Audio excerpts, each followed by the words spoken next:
और साथ ही साथ यह भी कहा जा रहा है कि कुछ ही देर बाद सबसे बड़ा हमला करेंगे, इतिहास का सबसे बड़ा हमला। वो हमला क्या होगा, इतिहास का सबसे बड़ा हमला?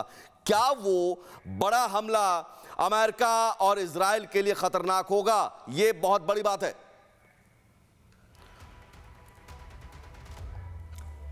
तो देखिए, मेहमान भी हमारे साथ लगातार जुड़े हुए हैं, उनके साथ भी बातचीत जो है वो करेंगे, क्योंकि एक तरफ ये तस्वीरें आपके स्क्रीन पर हैं और सर हमारे साथ जुड़ गए हैं। बृजभूषण किशोर जी हमारे साथ जुड़ चुके हैं। सर, क्या कहना चाहेंगे, आगे क्या होगा? प्रश्न ये है, एक तरफ जश्न का माहौल, दूसरी तरफ शोक की लहर, ईरान में होगा क्या? सबके जहन में अब यही सवाल। जी नमस्ते, धन्यवाद।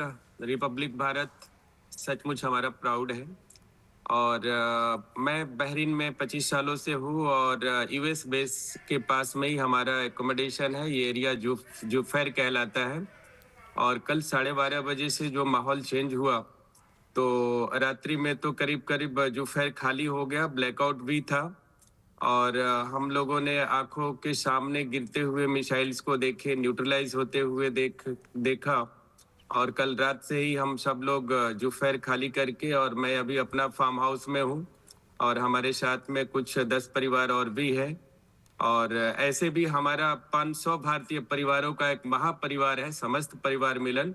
हमारे सारे मेंबर सुरक्षित हैं अपने अपने जगह पे और बहरीन सरकार बहुत ही मोरल हाई करके रखी है अपने हम सभी का और बहुत प्रकार का प्रिकॉशंस, सपोर्ट्स, शेल्टर्स, 10-12 शेल्टर्स बने हैं सर के देश के अलग अलग हिस्सों में और हमारा एम्बेसी बहुत क्लोज लेवल पे सारे कम्युनिटीज को के कांटेक्ट में है और उनको गाइडलाइंस दे रही है।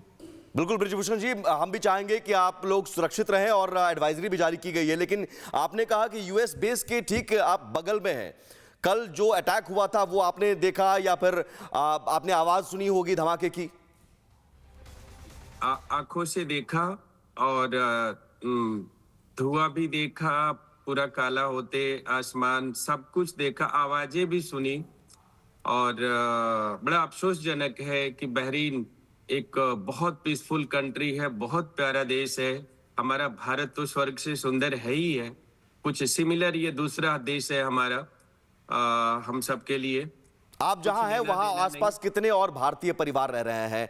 सभी सुरक्षित हैं? सभी सुरक्षित ठिकाने पर पहुंचा दिए गए हैं?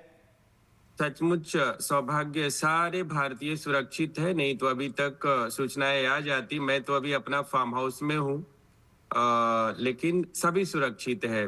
व्हाट्सएप वगैरह से, ग्रुप से कहीं कोई नुकसान का खबर नहीं है। वहां पर अगर सरकार की बात करें, प्रशासन की बात करें, तो क्या इमीडिएट एडवाइजरी वहां पर सिटीजन्स को दी जा रही है? संपर्क किस तरीके से साधने की कोशिश की जा रही है? क्योंकि अलग अलग हम कंट्री से देख रहे हैं कि सायरन जो है वो बजाए जा रहे हैं नागरिकों के लिए।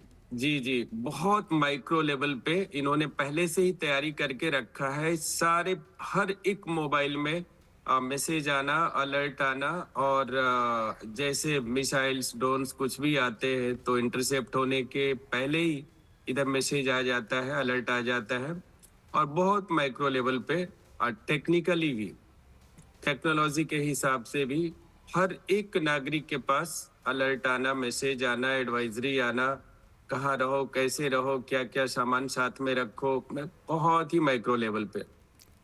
कब हमला हुआ था? क्या उसके बाद भी अटैक हुआ है या अभी भी कोई सायरन बजने की खबर? क्योंकि अब ईरान ने कह दिया है कि और ज्यादा जबरदस्त हमला करेंगे, तो उन ठिकानों पर वो हमला, जैसे दुबई के सीआईए ऑफिस पर हमला किया गया, तो बहरीन में भी यूएस के कई और ठिकाने हो सकते हैं। यूएस का एक बेस है यहाँ पे, बहुत पुराने समय से है।